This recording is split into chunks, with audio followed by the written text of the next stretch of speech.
What's up, you guys? Shartimus Prime here, doing a review of Transformers Masterpiece MP-05 Megatron with upgrades. I feel bad calling it a review because it's not really much of a review at all. It's kind of just me showing you what the Megatron looks like with the upgrades. Um, there's a lot of reviews out there of him being transformed, and there's a lot of negative feedback as far as the figure as a toy, as anybody owning it. I mean, everybody bitches about how hard it is to transform him. And yes, he is very fucking hard to transform. He's got a lot of little pieces. He's flimsy. He's delicate. What's his fucking name? That biker trash dude. He was saying, I think he put it best when he said that it feels like there's only so many transformations in him until you think that he's really just gonna kind of wear down.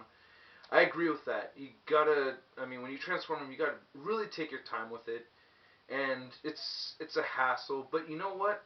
There's a certain amount of pride in owning him and knowing how to transform him in a reasonable amount of time. I keep him in robot mode, as you saw from that other Transformers collection, review, and basically, yeah, like last night I was transforming him, and it's like, oh god, it's still a fucking bitch. I fucking transformed him probably about 4 or 5 times now, and it's still a pain in the ass, because it's fucking hard. And you don't want to break it, too. There's a lot of small pieces there, and,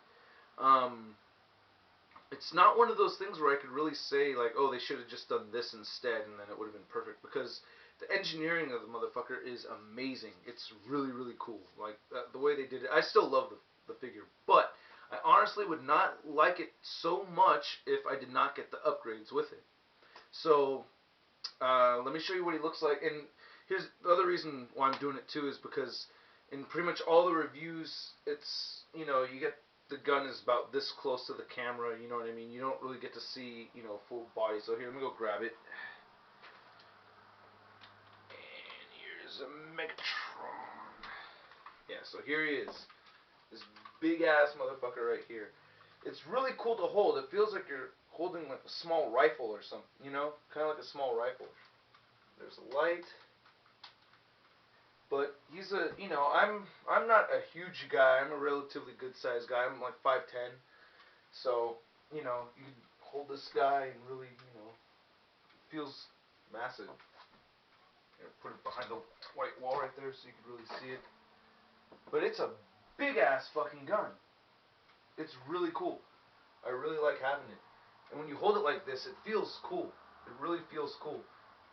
Now, as most of you guys probably know, when you get the upgrades, it comes with these die-cast parts that go on the handle, right? That makes a big fucking difference, because when you're holding it as a gun, you want most of the weight of the gun to be right here, like for real guns, right? I mean, I'm not a big gun guy. I don't really know much about guns, but, I'm assuming most of the heavy components are right here. But with the die cast, it makes the thing overall a good weight. Without them, it felt a little light until I put the upgrades on. So it's just these parts right here, these plates. You can tell that it's metal. I guess not by just me tapping on it, but they're metal. And the weight is a lot better. You know what I mean? It's really cool. I have a lot of fun holding it. I don't have huge hands, but I have decent sized hands to hold them. And it's oversized. I mean, it'd be a cool fucking Desert Eagle. Those are really cool. But, yeah, it's a really cool fucking toy.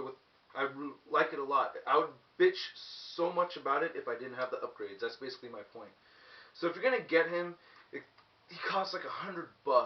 Cough up the extra $50 for the upgrades, because you're just missing out on it. It's not as cool without the upgrades. So that's yeah. And for comparison, now I have to put these back on. Here's another thing: is the scope part right here. You have to see there's a lot of tiny intricacies involved, but you really have to get this part of the fucking the nozzle right there. You really have to get that locked in right, because when you put this on, if it's not in there right, it's gonna sink down. And I've heard people complain about this part, you know, the silencer making it sink down. But look, it's not really sinking down. I have that in pretty well, maybe just a little bit, but not as much as I've seen with other people. You know, there's a lot of things that there's a lot of little details in there that you really have to feel out. And there's some parts of the transformation that remind me of fucking working on a car. You know, like sometimes when you work on a car, you don't fucking know you can't see what you're looking at, so you're just fucking doing it by feel. That's how it feels sometimes with this thing. But it's really cool. I really like this thing a lot. It's huge. Fucking Megatron, man. Now here's my G1 Megatron to compare, which is just a little too small, but still very cool. So there's the two of them. Got this white door right here, so hopefully you can see clearly. So that's a size difference. My arm's not in the way. But this thing's fucking beast, man. I still love this thing. I've had him for about 3 months. Not tired of him yet. My favorite masterpiece still is the Starscream. Still like that more because the plane mode and robot modes are equally amazing, and the transformation's not crazy difficult like this guy is. But I just want to put it out there: if you're gonna get fucking masterpiece Megatron, get it with the upgrades. Because if I didn't have the upgrades, I would be sad. So now I'm fucking happy, grown ass fool with this cool toy. All right, later.